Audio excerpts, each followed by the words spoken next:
Well, you all seem to like the last mistakes video, so here's another one. I got a lot of feedback and suggestions from you guys in the comments of the first video, so some of this one is going to be based off of your expert mistake finding skills. One more thing before we dive into it, just make sure to like and subscribe, pretty simple. And without further ado, here are another 5 mistakes I and my comment section found in Salmonella's videos.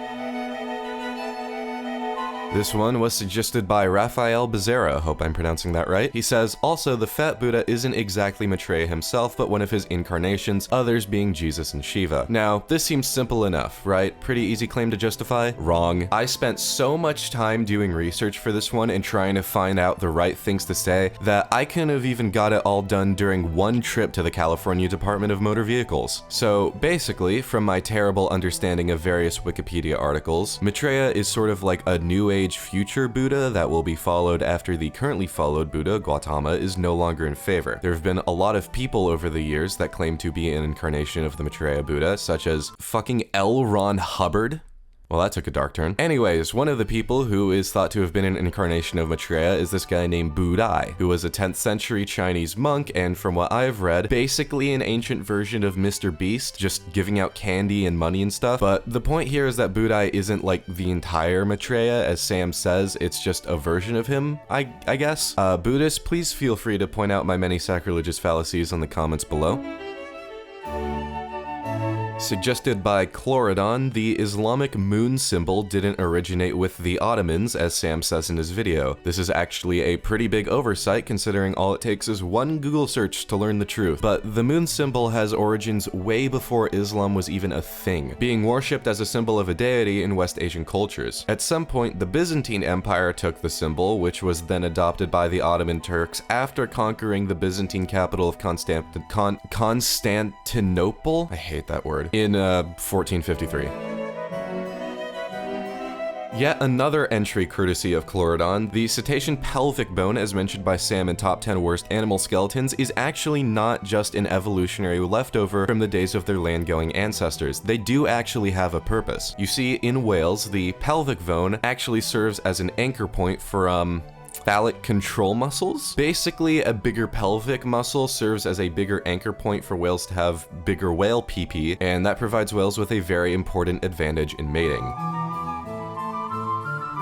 This one is kind of minor, but in Improbable Tales of Survival, Phineas Gage didn't really just look down into the hole filled with gunpowder that he was working on like some kind of idiot, or like that kid at summer camp who got a dud bullet on the rifle range and proceeded to immediately take the bullet and put it in his pocket. Liam, you shithead. Anyways, what really happened is that while Gage was tamping down the gunpowder, one of his buddies working nearby called out to him. As Gage turned to respond, he lost concentration on the hole for a split second, causing his head to move over the hole and causing the tamping iron to spark against the rock that the hole was cut out of, igniting the powder and sending the tamping iron through his head. While yes, this is a pretty minor thing, I think that details like this are important, as personally in doing the research for this one, my view on Phineas Gage changed a little bit. At first, I thought he was just some idiot that didn't know the first thing about basic firearm safety or OSHA compliance codes, but now I feel a little more sorry for him. See kids, do sweat the small stuff. Before we get to number 1, I have a request here from that one guy from that one place in the comments of the previous mistakes video. He says, can you elaborate more on this being the cadaver synod? Why does disfingering a dead pope retroactively invalidate all his popeliness? And to that I say, absolutely I can elaborate. So this hand sign, called the Hand of Benediction, is a symbol used by the Catholic clergy for blessings due to a bunch of religious symbolism and stuff. So when Stephen VI had Pope Formosis's blessing fingers chopped off after being found guilty, it rendered all acts, ordinations, and especially blessings Formosus had given in life invalid. Unfortunately, one of said acts, ordinations, and blessings Formosus had performed was the ordination of Stephen VI as Bishop of Anagni. Why is everything in this video so hard to pronounce? And since you need to be a bishop in order to be elected pope, since the pope is also the bishop of Rome, revoking all of Formosus's ordinations would have also revoked Stephen's bishopship and therefore invalidating his papacy. Maybe. No one ever really cared to look into the issue that much, so it's unknown exactly what would have happened. It's really more of a technicality than anything, and as Birch03 says here, technically any male Catholic could just be picked off the street and made pope, so I might just be straight up fucking wrong. But it's funny, so I included it. Hope that answers your question. And, yep, we're on a roll.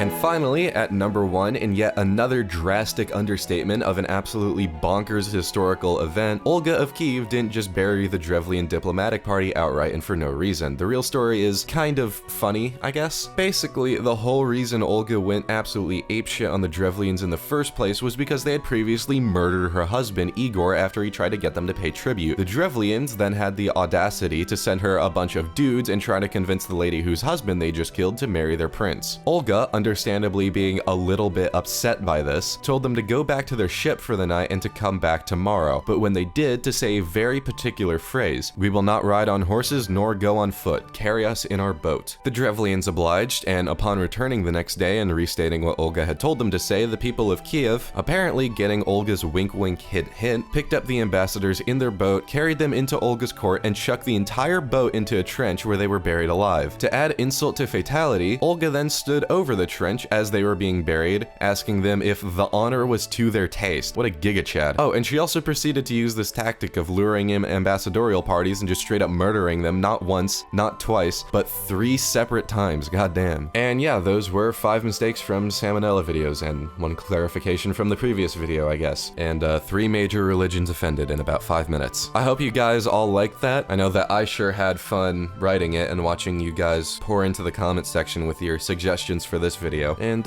yeah, I think that's pretty much it. Make sure to like and subscribe, maybe comment if you want to see a part 3 of this. I only did 5 this time because I kind of want to leave room for more. Salmonella is actually not that inaccurate in his videos, and I was having kind of a hard time finding them. But anyways, yeah, like and subscribe. That's kind of it. See you guys in the next one.